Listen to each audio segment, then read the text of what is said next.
नमस्कार, आप देख रहे हैं जवाब तो देना पड़ेगा और आपके साथ में विजेंद्र सोलंकी। कहते हैं कि बेटा भाग्य से होता है और बेटी सौभाग्य से, लेकिन जो बेटी को अभिशाप समझते हैं और बेटे में वंश बढ़ाने का गुण, वो निर्गुण लोग समाज के साथ साथ संस्कारों को ऐसे तोड़ते हैं कि आप उन्हें बुद्धिहीन कहिए, बुद्धिविहीन कहिए, संकीर्ण सोच वाला कहिए, अनपढ़ कहिए या फिर कहिए कि अंधे हैं। सोचिए जरा, किसी के घर में बेटी हो, वो बेटी जिसे ईश्वर स्वरूप कहा गया है, उसके पैदा होने पर बाप कहे कि बेटा क्यों नहीं हुआ और ये कहते हुए पत्नी को तलाक दे दे, तो क्या कहा जाए। आज बात इसी मुद्दे पर कि 3 तलाक का ये दंश और कितने परिवारों को यूं ही बर्बाद करता रहे।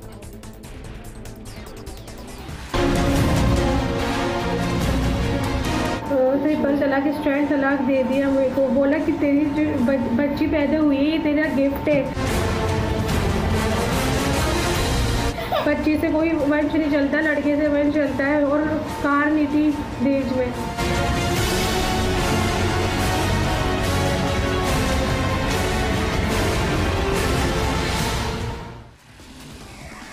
जरा सबसे पहले इस घटना को समझ लीजिए, क्योंकि 3 तलाक कानून बनने के बाद भी लगातार 3 तलाक हो रहे हैं। जयपुर में तलाक हुआ है, पत्नी ने बेटी को जन्म दिया, पति ने 3 तलाक गिफ्ट में दे दिया। परिवार के सामने ही पति ने तलाक तलाक तलाक कहा। गुस्से में पति पत्नी को तलाक देकर बोला कि ये ले तेरा रिटर्न गिफ्ट। लड़कियां परिवार को आगे नहीं ले जाती, सिर्फ बेटे ऐसा करते हैं। पीड़िता ने रामगंज थाने में पति के खिलाफ केस दर्ज करवाया है। पीड़िता ने पुलिस से शिकायत कर न्याय की मांग की है।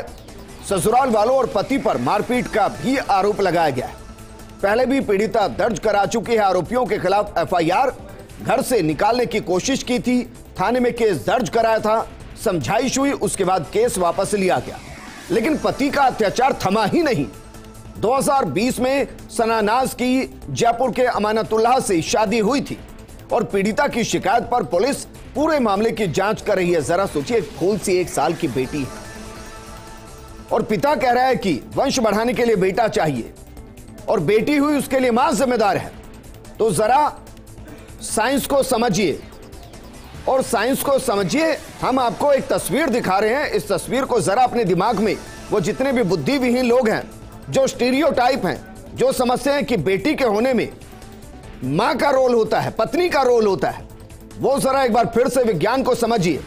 दरअसल जो मेल शरीर है, जो पुरुष का शरीर है, उसमें 2 क्रोमोसोम होते हैं जो बच्चे के लिंग को निर्धारित करते हैं। पहला होता है X और दूसरा होता है Y, जबकि महिला के शरीर में जो क्रोमोसोम होते हैं वो होता है सिर्फ X। अब जरा समझिए, जब पुरुष का X महिला के X के साथ मेट करता है तो फिर बेटी पैदा होती है, जिसे हम कहते हैं XX। और जब पुरुष का Y महिला के ही X से मेट करता है तो उससे होता है XY, जिसे हम कहते हैं बेटा। तो सबसे पहले तो संकीर्ण सोच वाले उस पति को हम ये इसलिए दिखा रहे हैं कि अगर बेटी होने पर किसी को जिम्मेदार भी ठहराना है तो आईने में खुद के चेहरे को देखे और खुद को जिम्मेदार ठहराए। और सोचिए, बेटी हुई है, कहते हैं बेटी अपना भाग्य लेकर आती है और अपने भाग्य के साथ पूरे परिवार का भाग्य लेकर आती है। और यह दुर्भाग्य है कि उस अनपढ़ गवार, मैं शब्द इस्तेमाल कर रहा हूं क्योंकि अगर उसको थोड़ा भी ज्ञान होता तो शायद इस तरीके से 3 तलाक नहीं देता। लेकिन इसमें समाज भी बड़ा जिम्मेदार है, इसमें वो सोसाइटीज भी जिम्मेदार हैं, इसमें वो विभाग भी जिम्मेदार हैं जिनका काम है जागरूकता फैलाने का, जिनका काम है लोगों तक वो सच्चाई पहुंचाने का जिसके जरिए इस तरीके के केसेस को रोका जा सके। इसके लिए वो जिम्मेदार हैं जो खुद को तथाकथित धर्म के ठेकेदार कहते हैं और छोटी छोटी बातों पर बड़े बड़े कैंडल मार्च निकालते हैं। उनको चाहिए कि इस तरीके की घटनाओं को कम किया जाए, वरना इसी तरीके से घर भी टूटते रहेंगे और रिश्ते बिगड़ते रहेंगे।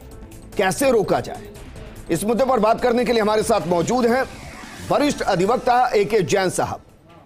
हमारे साथ मौजूद हैं नायब काजी असगर अली साहब। हमने महिला को भी प्रोग्राम का हिस्सा बनाने की कोशिश की, लेकिन वर्तमान स्थिति में वो थाने के अंदर है, बयान दर्ज करा रही हैं और इसलिए वो प्रोग्राम का हिस्सा नहीं बन पा रही हैं।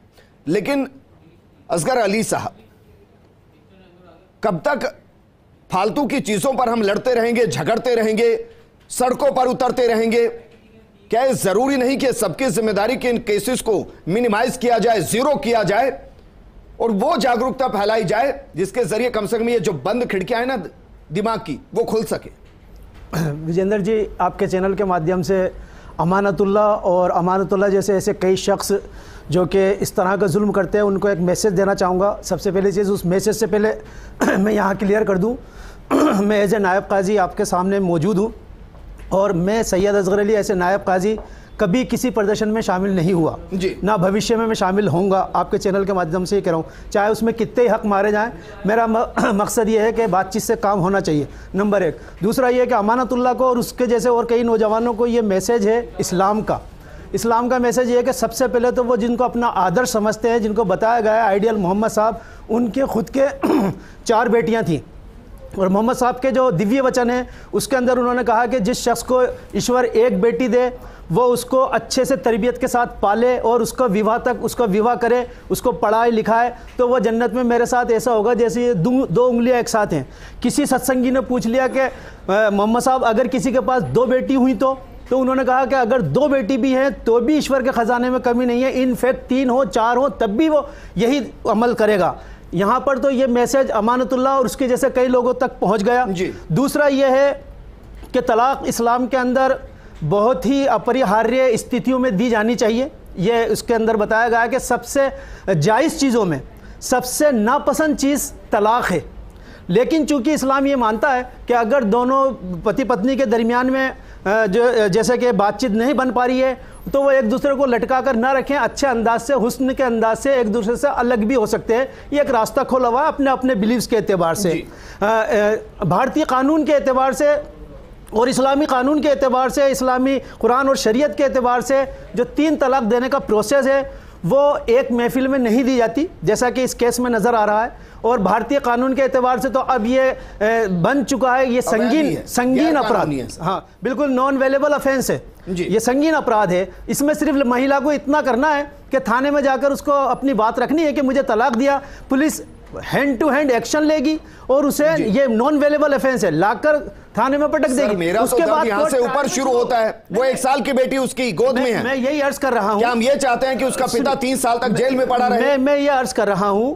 कि ये केस आज नहीं हो गया है, जिस तरह आप इसको प्रदर्शित कर रहे हैं अपने चैनल के माध्यम से, ये केस आज नहीं हुआ है। ये 29 नवंबर को थाने के अंदर, ये आप जैसे कह रहे हैं कि आज बयान दे रही है, मुझे नहीं मालूम, लेकिन रामगंज थाने में ये रिपोर्ट, ठीक है, हम आप इतने बड़े चैनल दे रही हैं, ठीक है, आप इतने बड़े चैनल से बोल रहे हैं और चूंकि आप बधाई के पात्र हैं, पूरा चैनल और आपकी टीम और जगदीश सर बधाई के पात्र हैं कि वो नंबर 1 पर इस वक्त है, ये मेरी तरफ से आप शुभकामनाएं भी प्राप्त करें। मैं ये अर्ज करना चाह रहा हूँ कि इनके बीच ये विवाद आज से नहीं हुआ है जैसा कि हम ये सोच रहे हैं। अगर आज होता तो अभी तक वो अपराधी जेल में होता, कोर्ट में ट्रायल चल रहा होता। यहाँ पर कोर्ट भी, यहाँ पर पुलिस भी महसूस करती है कि पहले भी इनके बीच लड़ाई हो चुकी है, उसके अंदर ये महिला क्यों जाकर वापस समझौता की? क्या ऐसे कारण थे कि बच्ची उस वक्त पैदा हो चुकी थी, 2020 में इसकी शादी हो रही है, 1.5 साल की 1 साल की बच्ची इसकी नजर आ रही है गोदी में। ऐसा तो नहीं है कि बच्ची होती तलाक दे दी। इसके पहले इनके बीच के अंदर जो भी विवाद पैदा हुए, हमने बताया बाकायदा कि विवाद हुआ है, हमने ये भी बताया कि केस हुआ, हमने ये भी बताया कि महिला ने केस वापस लिया। तो क्या चाहते हैं कि रिश्ते पहली बार में टूट जाएं? हर महिला ये कोशिश करती है सर, हर एक इंसान कोशिश करता है कि वो रिश्ते बने रहें, लेकिन जब वो सिर से ऊपर पानी जाता है ना तब जाकर कुछ चीजें बदलती हैं। हमारे साथ सामाजिक कार्यकर्ता मेमुना नरगिस जी भी जुड़ गई हैं। मेमुना नरगिस जी, मैम इस पूरे केस को आप किस तरीके से देख रहे हैं? मैंने प्रोग्राम किया उन बंद दिमाग लोगों के लिए जिनकी खिड़कियां खुलनी चाहिए कि अगर बेटी हुई है तो बेटी के लिए जिम्मेदार कौन है? एक महिला तो बिल्कुल जिम्मेदार नहीं, और अगर सजा देनी है तो उसको तो जो जिम्मेदार है, एक महिला और एक बेटी को सजा क्यों? जी बिल्कुल, आपकी बात बिल्कुल दुरुस्त है। और सर ये केस मेरे पास जून में आया था। इस केस की पूरी एक बात से मैं वाकिफ हूँ जी, और उस अमान नाम के लड़के से मेरी 2 बार फोन पे बात भी हो चुकी है। मैंने बहुत समझाने की कोशिश की थी, तब उसने तलाक नहीं दी थी। मैं जब की बात कर रही हूँ जब वो बच्ची 2 महीने की गोद में थी उसके, और वो किसी के through as a social worker वो मेरे पास आई थी। तो मैं कभी एक तरफा फैसला नहीं करती हूँ। तो मैंने उनकी सना जो बच्ची है गोद में 2 महीने की, उसको लेके वो लड़की मेरे घर आई अपनी माँ के साथ, और मैंने उसी के सामने उसके शौहर का नंबर लेकर उससे कम से कम 45 मिनट बात की मैंने जी। और उस 45 मिनट की बात में मैं उससे सिर्फ यही कहती रही कि भाई अगर तुझे ये लड़की पसंद नहीं थी तो तूने बच्ची क्यों पैदा की? तू उसको छोड़ देता, तलाक दे देता। तूने बच्ची क्यों पैदा की? उस बच्ची का क्या कसूर है जो गोद में है? तो मैंने उसे कहा कि एक बार तू उसको रख के देख। उसकी नजर में तो कसूर ही है कि बच्ची पैदा हो गई।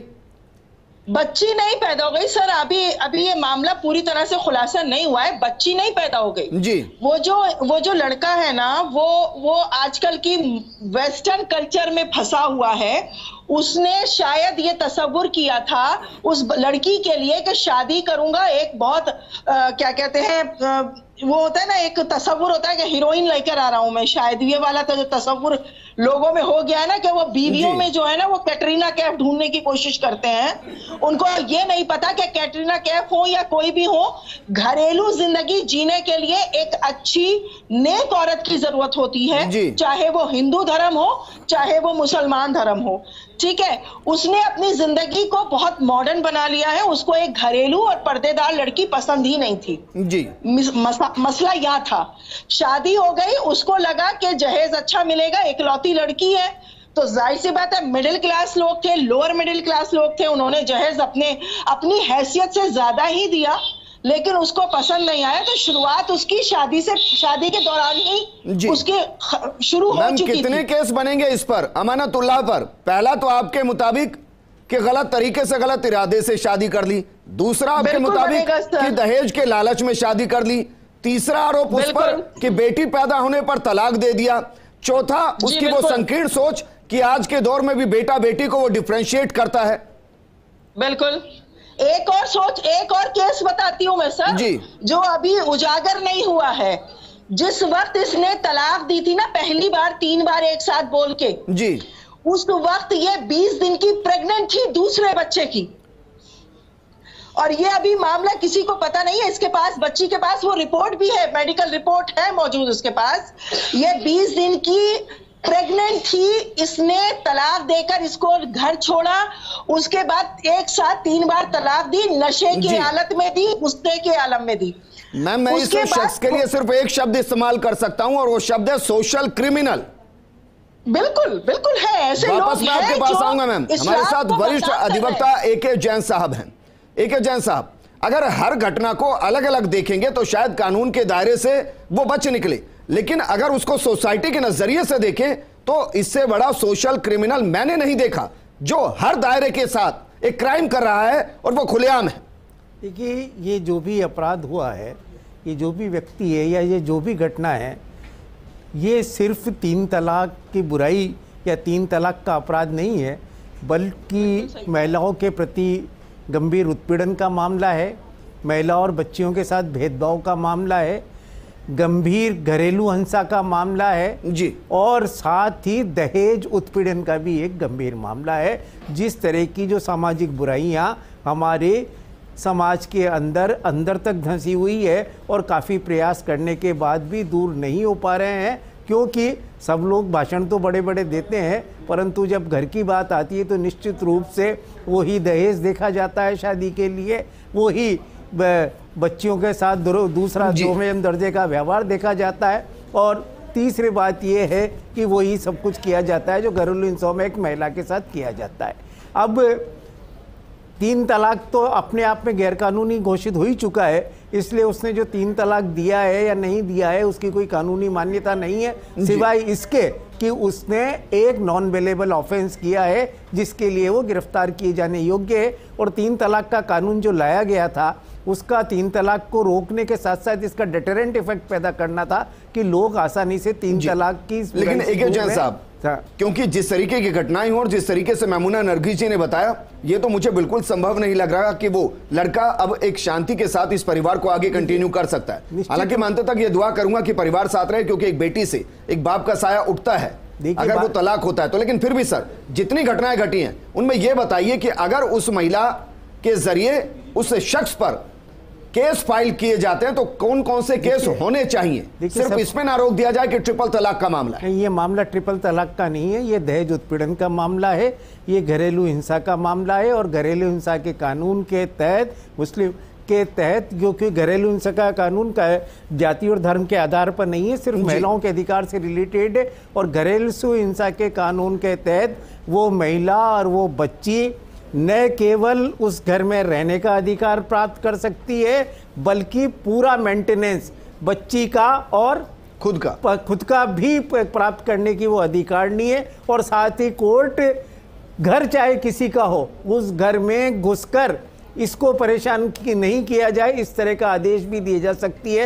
अमानतुल्लाह को भी ये निर्देश दे सकती है कि आप इस घर में प्रवेश कर इसको प्रताड़ित नहीं करेंगे और मेंटेनेंस पर महीने का देंगे और जितनी भी जो मेडिकल फैसिलिटीज़ हैं वो सब प्रोवाइड कराएंगे। और इसी के लिए घरेलू हिंसा का कानून बनाया गया था कि ताकि महिलाओं को सिर्फ दंडित होने से ही काम नहीं चल जाए मुलजिम को, बल्कि महिलाओं को पूरा उनका अधिकार और प्रोटेक्शन और ख़ास तौर पर घर वो मिला रहे।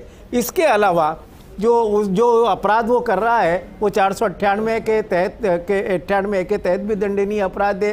दहेज की डिमांड की है, दहेज प्रोविजन एक्ट के तहत भी दंडनीय अपराध है और 3 तलाक का अपराध तो है ही से। ठीक है असगर अली जी, बतौर नायब काजी सर, सिर्फ जिम्मेदारी इतनी थोड़ी ना है कि चलिए सबको अच्छी अच्छी बातें कहते हैं, जिम्मेदारी ये भी है सर कि अगर कुछ गलत कोई कह रहा है तो उसके सामने जाकर मजम्मत की जाए।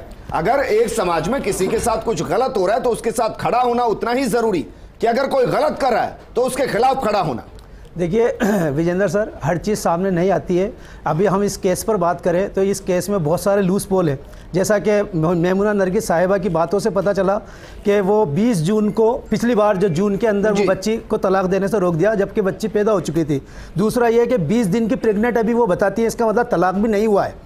इसका मतलब यह है कि तलाक भी नहीं हुआ है, कि कुछ ना कुछ चीज़ें ऐसी हैं जो उसका, आप सुन लीजिए, 20 दिन की प्रेग्नेंट आप बता रही हैं, आप तो बहुत बड़ी गवाह साबित हो सकती है। आपको चाहिए कि आप रामगंज थाने में जाएं और जाके सरनाज के साथ खड़े हों और ये सारे एविडेंस आप बहुत अच्छे से रख पाएंगी मैम, अगर वो वास्तव में। लेकिन मैं तो सिर्फ चूंकि आप नहीं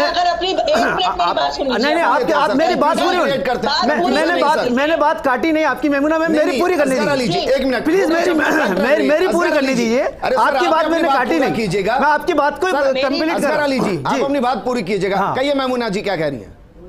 मैं ये कह रही हूँ, ये जो बोल रहे हैं ना उनके साथ खड़ी हुई है जी। तो मैं आपको बताऊं, मैंने उसके पेरेंट्स को इसी बेस पर, मैं नहीं बोल रहा, ये तो आपने 2 बार भेजा था मैंने। अरे मैम आपने 2 बार, मेमुना नरगिस जी वो ये कह रहे हैं, मैं ये नहीं कह रहा, वो ये कह रहे हैं कि अगर महिला प्रेग्नेंट थी और उस दौरान अगर तलाक दिया गया तो तलाक मान्य ही नहीं है। मैंने वही तो कहना चाह रही हूँ, बोलने देंगे तभी तो। नहीं आप बोल चुकी, आप सुनिए। उस दौरान मैंने उसके पेरेंट्स को शहर काजी साहब के पास भेजा था कि तलाक नहीं हुई है, आप उस लड़के को समझाइए। लेकिन उस लड़के ने कहा तलाक दे चुका हूं, मैं नहीं रखूंगा। किस दौरान? जब प्रेग्नेंट थी वो, जब प्रेग्नेंट थी। आज अभी आप चैनल पे बोलिए कि 20 दिन की प्रेग्नेंट है वो दूसरे बच्चे की, आप बोलिए ना दूसरे बच्चे की 20 दिन की प्रेग्नेंट है, तो 20 दिन की प्रेग्नेंट है तो आप बताइए 1 महीने पहले भी अगर बच्ची हुआ तो 1 महीने पहले तक कोई तलाक का सीन नजर नहीं आ रहा है। हमसे तुमसे हम तो यहाँ पर ट्रायल चला के बच्चे को जेल भी भेज सकते हैं, लेकिन पुलिस कोर्ट सब बैठा हुआ है सर, सब चीज आंकड़े सब चीज देखी जाएगी। खाली चैनल पे आके बोल देना, आपने 2 बार उसको समझाया, बहुत अच्छी बात है, और भी समझाइए, रामगंज थाने में भी जाइए, लेकिन जो बात सत्य है वो तो सामने आकर रहेगी। इस्लामी कानून के एतबार से अगर वो प्रेग्नेंट है तो उसकी तलाक इससे पहले नहीं हुई है, ये लिख लीजिए। मैं कह रहा हूं नायब काजी के तौर पे, किसी शेर काजी की अब जरूरत नहीं है, ये फतवा है, इस्लामिक फतवा है मैम।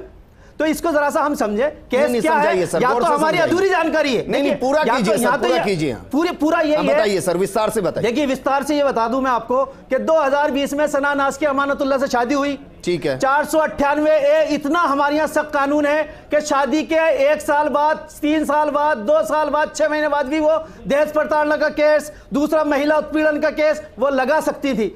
नहीं हुआ, यानी कि ये मैसेज नहीं था। फिर इनके बीच क्या हुआ, बच्चा बच्ची पैदा हो गया, पैदा होने के बाद यहाँ में जोड़ता हूं, बच्ची पैदा हुई, बच्ची पैदा हो गई, बच्ची पैदा होने के बाद दिक्कत नहीं होती। बच्ची पैदा होने के बाद मैं मेमुना नरगिस मैम की बात को सत्य मानते हुए ये मानता हूं कि जून के अंदर बच्ची उनके पास पहुंची, 2 महीने की लेके, अपनी 2 महीने की बच्ची को लेकर अपनी प्रॉब्लम लेके पहुंची। अभी तक भी बच्ची के होने का मसला नहीं है, होता तो फर्स्ट डे रिटर्न गिफ्ट जैसा आप कह रहे हैं उसी दिन हो चुका होता। यहां पर भी बात रोक दी गई मेमुना नरगिस की कोशिशों से। इन्होंने लड़के को फोन किया और इन्होंने तलाक नहीं दी।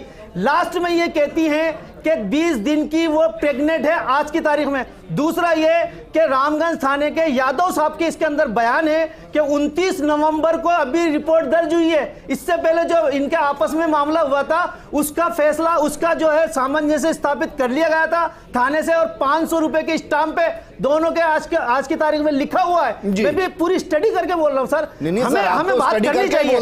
3 तलाक मुझे बताइए कि अंत तक महिला क्या कोशिश करती है, यही ना कि परिवार चलता रहे। हाँ बिल्कुल, यही कोशिश करती है ना सर। सोचना यही अगर वो भी यातनाओं को ये कहकर झेल रही थी कि बेटी के सिर से पिता का साया ना उठे, अगर उसने दोबारा उसके साथ रिश्ता इसलिए बना लिया कि क्या पता इस बार लड़का वो बदल जाए, तो क्या इससे उसके सारे गुनाह माफ हो गए? बिल्कुल, मैंने तो आपसे बैठते ये कहा था कि 3 तलाक सबसे ज्यादा अघोर हमारे यहाँ माना गया है। लेकिन मैं ये भी कहूंगा कि अगर इस्लाम इसको मना नहीं करता कि कोई होने वाला पति अपनी पत्नी में कैटरीना कैफ ढूंढे या उससे खूबसूरत ढूंढे, लड़की भी सलमान खान से बेहतर ढूंढ सकती है, इसकी कोई मनादी नहीं है। ये जो इन्होंने कहा 4 चीजें हैं, वो उसके खानदान को देख सकता है, वो उसकी नस्ल को देख सकता है, वो उसकी दीनी तालीमात को देख सकता है, वो उसकी खूबसूरती को देख सकता है। दिव्य वचन में मोहम्मद साहब ने कहा, लेकिन तुम में बेहतर यह है कि तुम उसके धर्म को देखोगे वो धार्मिक है या नहीं। ये चीज है देखी जा सकती है, इनको डिनाई नहीं कर सकते, समाज में सब रहते हैं। बहरहाल हमारे आपके चैनल चूंकि नंबर 1 पे चल रहा है, आपके चैनल के माध्यम से भ्रांति नहीं फैले, कोई बात गलत नहीं जाए, लोगों में ये मैसेज नहीं जाए कि आप इस्लाम के खिलाफ बात कर रहे हैं। लोगों में ये 3 तलाक देना अपराध नहीं है, 3 तलाक देना अपराध नहीं है। आज कानून के एतबार से आदमी 3 महीने में तलाक दे सकता है। 1 मिनट सर, तलाक देना तो अपराध नहीं है। आप क्या कह रहे हैं कि 3 तलाक देना अपराध नहीं है? कानून के एतबार से दे सकता है, वह 1-1 महीने के अंतराल में। यूं मैं कह रहा हूं तलाक देना अपराध नहीं है इस्लाम में। आज भी कोर्ट भी, हमारा भारतीय संविधान भी, हमने ये नहीं कहा है कि तलाक देना इस्लाम में अपराध है, ये नहीं कहा है। 3 तलाक देना, एक महफिल में 3 बार तलाक लिख के देना, बोल के देना। रजामंदी से अगर कोई तलाक ले रहा है तो किसी भी धर्म से क्या फर्क पड़ता है, वो ले सकता है। रजामंदी से तलाक होती झगड़े से। मैं सर, रजामंदी से कौन तलाक लेता है? तलाक झगड़े से होती है। कानून ने जो प्रोसीजर बताया, इस्लाम ने भी यही प्रोसीजर बताया, 1-1 महीने के अंतराल में आप लिख। मेमुना नरगिस जी, मेरे पास वक्त की कमी है। जी बिल्कुल, मेरे को वक्त की कमी, मुझे बोलने का मौका कम मिला है। जी बोलिए। और मैं सिर्फ इतना कहना चाह रही हूँ, मेरी बात अधूरी रह गई थी। वो जब 20 दिन की प्रेग्नेंट थी और उसको घर से निकाला था 3 दिन का उस बच्ची ने इंतजार किया था। तीसरे दिन जब वो खुद बच्ची पहुंची उसके घर, तो उसने उसको मारा पीटा, फिर थाने में रिपोर्ट लिखी।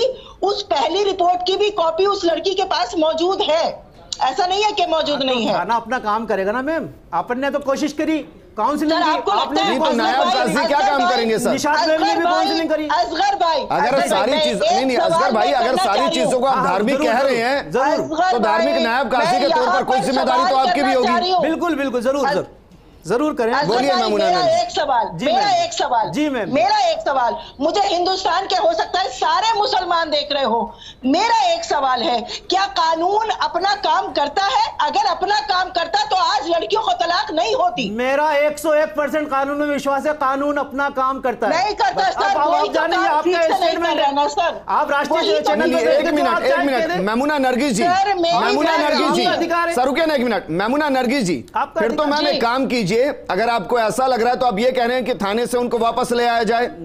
अगर कानून पर भरोसा ही नहीं तो मैं कानून पे भरोसा रखिए मैम, फिर इंसाफ कौन देगा? क्या चौराहे पे खड़ा, मैम क्या चौराहे पर खड़ा होकर इंसाफ होगा? फिर भरोसा रखिए मैम। मेमुना नरगिस जी, बोलने दीजिए, या तो मुझे अपनी बात को नहीं मैम, आप क्लियर तो करेंगे ना, आप क्या कह रहे हैं? चौराहे पे खड़े होकर इंसाफ हो? फिर देखिए, उस बच्ची की रिपोर्ट पहले लिखी जा चुकी थी, उसको गिरफ्तार नहीं किया गया, लड़की को शिनाख्त के लिए घर ले जाया गया और वो लड़का बैठकर हंस रहा था और लड़की से कह रहा था जाके हलाला करके अगर तुझे मेरे साथ रहना है तो। थाने में समझौता क्यों करा 500 के स्टाम्प पे? वो लड़की की मजबूरी थी सर, जब बच्ची मजबूरी आ गई थी, एक माँ बन क्या मजबूरी आ गई? मजबूरी क्या मजबूरी आ गई? अरे सर असगर भाई, माँ बन गई वो। असगर अली जी, इस बात पर सर हो सकता है आप हर जगह सही हो, लेकिन जरा सोचिए, वो एक माँ भी है, एक पत्नी भी है, उसके हाथ में एक साल की बेटी भी है, वो हर वो कोशिश करेगी सर जिसके जरिए परिवार आगे बढ़ सके। बिल्कुल, अब भी पाबंद किया जा सकता है। सुलह हो जाए इतना अपने आप। चलिए मैम, शुक्रिया हमारे साथ जुड़ने के लिए। असगर अली जी आपका भी शुक्रिया, AK जैन साहब आपका भी शुक्रिया हमारे साथ जुड़ने के लिए।